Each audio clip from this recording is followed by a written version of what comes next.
గణేశాయ నమః. శ్రీమాత్రే నమః. శివాయ గురవే నమః. శ్రీకృష్ణ పరబ్రహ్మణే నమః. శ్రీరామాయ నమః. శ్రీ గురుభ్యో నమః. సచ్చిదానందరూపాయ విశ్వోత్పత్యాదిహేతవే తాపత్రయ వినాశాయ శ్రీకృష్ణాయ వయం నమః. నమః శివాభ్యాం నవయౌవనాభ్యాం పరస్పరాశ్లిష్టవపుర్ధరాభ్యాం నగేంద్రకన్యా వృషకేతనాభ్యాం నమో నమః శంకర పార్వతీభ్యాం.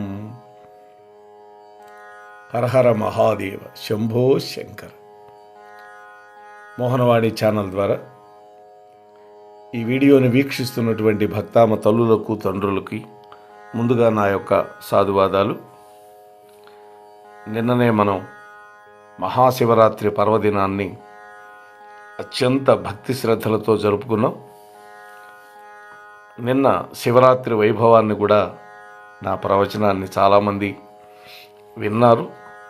మీ అందరికీ కూడా నా యొక్క కృతజ్ఞతలు. ఈ రోజున శివ పంచాక్షరి మంత్రం ఓం నమః శివాయ. ఈ మంత్రాన్ని జపిస్తే కలిగే ప్రయోజనాలు ఏంటో ఈ రోజున ముచ్చటించుకునే ప్రయత్నం చేద్దాం. నమః శివాయ అనేటువంటి మంత్రం మనం చాలాసార్లు విన్నాము, మననం కూడా చేస్తూ ఉంటాం. వినడం కాకుండా ఈ రోజుల్లో చాలాసార్లు చాలామంది మనస్సులో జపం చేసుకుంటూ ఉన్నారు. ఒక విశేషం ఏంటంటే మంత్రానికి గురూపదేశం ఉండాలి. కానీ గురూపదేశం లేకపోయినా కూడా నమఃశివాయ మంత్రాన్ని జపించవచ్చు ఓంకార రహితంగా. ఓంకార సహితంగా జపించాలంటే గురూపదేశం కావాలి. కాబట్టి ఎవరైనా సరే, పామరుడైనా సరే, సర్వకాల సర్వావ్యవస్థల్లో జపం చేసుకోవడానికి అనువైనటువంటి మహత్తరమైనటువంటి ప్రభావవంతమైనటువంటి మంత్రం నమఃశివాయ.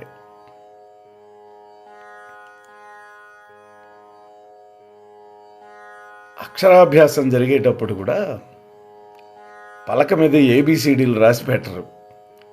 మా చిన్నతనంలో మాకేది రాసి పెట్టారో, నేను ఉపాధ్యాయుడిగా సుమారు ఒక 34 ఏళ్ళు పనిచేశాను ఉపాధ్యాయుడిగా. నా 34 ఏళ్ల సర్వీస్లో ఎంతోమందికి నేను అక్షరాభ్యాసం చేస్తే ఓం నమః శివాయ సిద్ధం నమః అని మాత్రమే రాసిచ్చేవాళ్ళం, అదే దిద్ద పెట్టేవాళ్ళం.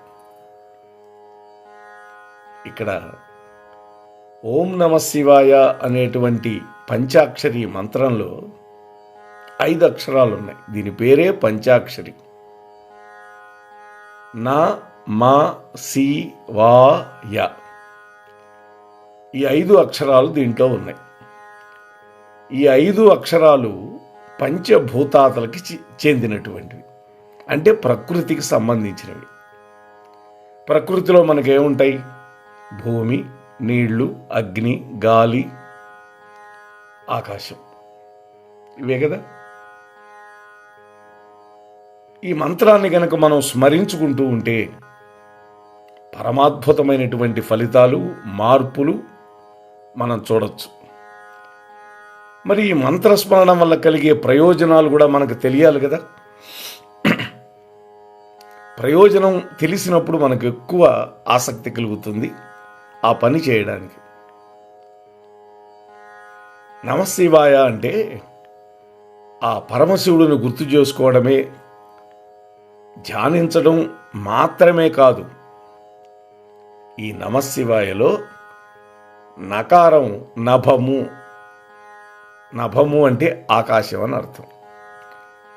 అంటే ఆకాశం అనేటువంటి భూతాన్ని సూచిస్తోంది పంచభూతాల్లో. మకారం మరుద్గణాలు, మరుత్తు అంటే వాయువు, రెండవ భూతమైన వాయువును సూచిస్తుంది. సి మూడవ అక్షరం, సిఖి అంటే అగ్ని. వా అంటే వారి అని, వారి అంటే జలం. యకారం యజ్ఞాన్ని సూచిస్తుంది, యజ్ఞానికి భూమి అనేటువంటి అర్థం ఉంది. ఈ ఐదింటికి ఓంకార నామాన్ని గనక ముందు చేర్చి ఉచ్చరించటం వల్ల ఆదిదేవుడైనటువంటి మహాదేవుడి యొక్క అనుగ్రహాన్ని పొంది సర్వ పాపాలు హరించుకోనిపోయి పునీతుడవుతాడు మానవుడు అని మనకి అనేక పురాణాలు చెప్పినాయి. ముఖ్యంగా శివపురాణం చెప్పింది. అలాంటి పంచభూతాత్మకుడైనటువంటి పరమశివుడిని నమశివాయ అనే మంత్రంతో స్మరిస్తాం. శంకరుడు కూడా పంచభూతాత్మకుడు. అందుకనే మన భారతదేశంలో పంచభూత లింగాలు కూడా ఉన్నాయి మనకి.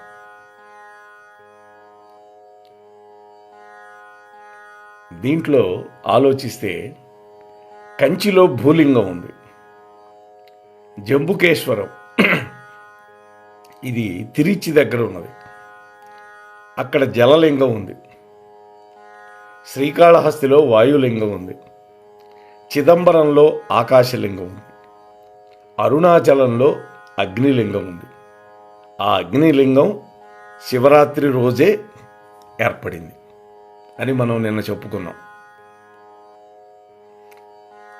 కాబట్టి ఈ పంచభూతాలలో పంచభూతాత్మకుడైనటువంటి శంకరుడికి ప్రతీకగా ఈ 5 స్థానాలలో పంచభూత లింగాలు ఉన్నాయి. నా అదృష్టం కొద్దీ 5 లింగాలను కూడా నేను దర్శించాను.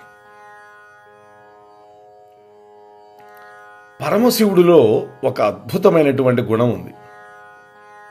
అది స్వార్థం లేనటువంటి గుణం. మరొకటి బోళాతనం, నిరాడంబరత. ఎలా ఇవన్నీ ఉన్నాయి అందులో అంటే, గొప్ప తపస్సు చేయకపోయినా ఒక మాదిరి తపస్సు చేసినా కూడా పరమేశ్వరుడు ప్రత్యక్షమవుతాడు. ఎందుకని? ఆయనలో ఉండే బోళాతనం. నిస్వార్థత ఏమిటి ఆయనలో అంటే, లోకం కోసమే నేనున్నాను, నా కోసం నేను లేను అని చెబుతూ పాలసముద్రాన్ని మధించేటప్పుడు ఉద్భవించినటువంటి కాలకూట విషాన్ని ఆయన స్వీకరించాడు. నిరాడంబరత. ఎటువంటి అలంకారాలు చేసుకోడు, శరీరానికి బూడిద పూసుకుంటాడు, కపాల మాలికలు ధరిస్తాడు, సర్పాలనే కంఠహారాలుగా ధరిస్తాడు, గజ చర్మాన్ని ధరిస్తాడు. ఎటువంటి భోగాలకి తావివ్వడు. పర్యత భూమిలో నివాసం ఉంటాడు. ఇదంతా నిరాడంబరతే కదా. మన యొక్క మనస్సు ఈ సుగుణాలన్నింటితో గనక ఒక పరిపూర్ణమైనటువంటి స్థితిలో ఉంటే మన యొక్క శరీర ధర్మాల నుంచి ఆ సర్వేశ్వరుడైనటువంటి మహాదేవుడి యొక్క పాదాల చెంత చేర్చి మన మనస్సుని ముక్తిని ప్రసాదించమని శివ పంచాక్షరి స్తోత్రాన్ని రచించారు మహానుభావులు. ఆ మంత్రంలోని ముఖ్య ఉద్దేశ్యం కూడా ఇదే. అయితే ఓం నమ శివాయ మంత్రాన్ని ఎప్పుడు పడితే అప్పుడు స్మరించచ్చా అంటే,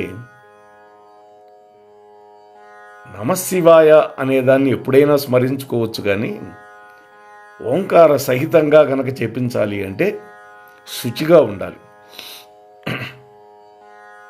అంటే కొన్ని నియమనిష్టలు పెట్టారు పెద్దవాళ్ళు. తెల్లవారుజామునే నిద్రలేచి తలారా స్నానం చేసి ఉతికినటువంటి బట్టలు ధరించి లలాటంలో విభూతి పెట్టుకొని వాటితో పాటు 5 స్థానాల్లో విభూతి పెట్టుకోమన్నారు. హృదయానికి, 2 భుజాలకి, ఈ చేతులకి చక్కగా విభూతి పెట్టుకొని కుంకుమ ధరించి ఆ తర్వాత జపమాల తీసుకొని ఓం నమ శివాయ మంత్రాన్ని జపించడం మొదలుపెట్టాలి. తూర్పు ముఖంగా కానీ ఉత్తరముఖంగా కానీ సుఖమైన ఆసనంలో కూర్చొని జపం చేయాలి. నేల మీద కూర్చోకూడదు. ఎప్పుడు జపానికి ఏదో ఒక ఆసనం వేసుకోవాలి. ఇలా గనక శివ పంచాక్షరి స్తోత్రాన్ని చదివితే ఆ పరమేశ్వరుడు ఖచ్చితంగా మనల్ని కరుణిస్తాడు. ఒకవేళ జపమాల లేదు అనుకుందాం, వేళతో లెక్క పెట్టుకోవచ్చు. 108 సార్లు మంత్రజపం చేయాలి. 108 అనేది పూర్ణ సంఖ్య. అందులో ఉండే అంకెలను కలిపితే 9 వస్తుంది. రెండోది నక్షత్రాలు 27, ఒక్కొక్క నక్షత్రానికి 4 పాదాలు, 27 4లు 108. ఈ 108 పాదాల్లోనే ఎవడైనా భూమి మీద పుట్టాలి. అందుకని 108 అనేది ఒక పూర్ణ సంఖ్య, అష్టోత్తర శతం. అలా జపం పూర్తయిన తర్వాత కొన్ని నిమిషాలు కళ్ళు మూసుకొని ప్రశాంతంగా కూర్చోవాలి. అప్పుడు మన మనస్సులో శంకరుడి యొక్క దివ్య స్వరూపాన్ని ముద్రించుకొని ఆ స్వరూపాన్ని మనోనేత్రంతో దర్శించుకోవాలి. దీనివల్ల మన చుట్టూ ఉన్నటువంటి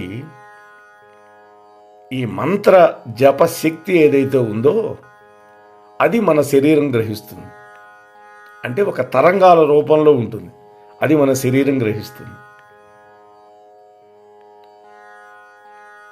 సృష్టిలో ముఖ్యమైనటువంటి దేవుళ్ళు ఎవరు అంటే త్రిమూర్తులు అంటాం మనం. బ్రహ్మ, విష్ణు, మహేశ్వరుడు. ఈ త్రిమూర్తులలో ఒకడైనటువంటి ఈ మహేశ్వరుడు అత్యంత శక్తివంతమైన దేవుడు. మహాదేవుడని ఒక్కడికే పేరు, అది ఒక్కడికే శివుడికి. ఈ ఓం నమ శివాయ అనే మంత్రం శివుడికి మాత్రమే చాలా ప్రత్యేకమైంది. శివభక్తులు ఎప్పుడూ ఆ పరమేశ్వరుణ్ణి ఓం నమ శివాయ అనే మంత్రం ద్వారా స్మరించుకుంటూ ఉంటారు. ఈ మంత్ర జపం వల్ల శారీరకమైన మానసికమైనటువంటి సమస్యల నుంచి మనకు ఉపశమనం దొరుకుతుంది. ఈ మాట ఆధ్యాత్మికవేత్తలు చెప్పినటువంటి మాట, పురాణాలు చెప్పినటువంటి మాట. అంతేకాకుండా శివభక్తులు వీలైనప్పుడల్లా ఓం నమ శివాయ అని స్మరించుకుంటూ ఉంటే అద్భుతమైన ఫలితాలు మనలో వస్తాయి. యజుర్వేదం ప్రకారం ఈ మంత్రాన్ని శ్రీ రుద్ర చమకంలో ప్రస్తావించారు.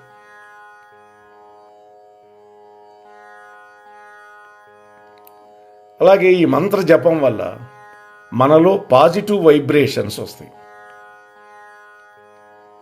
అంటే ఎనలేనటువంటి శక్తి మనకు కలుగుతుంది. దుష్టశక్తులు మన దగ్గరకు కూడా రాకుండా కాపాడుతుంది ఈ మంత్రం. ఒకవేళ డిప్రెషన్ ఉంటే ఈ మంత్రం ఒక ఔషధంగా పనిచేస్తుంది. దానివల్ల మన మెదడు, శరీరం చక్కగా ఉపశమనం పొందుతాయి. అందువల్ల ఒత్తిడి తగ్గుతుంది, ప్రశాంతత కలుగుతుంది.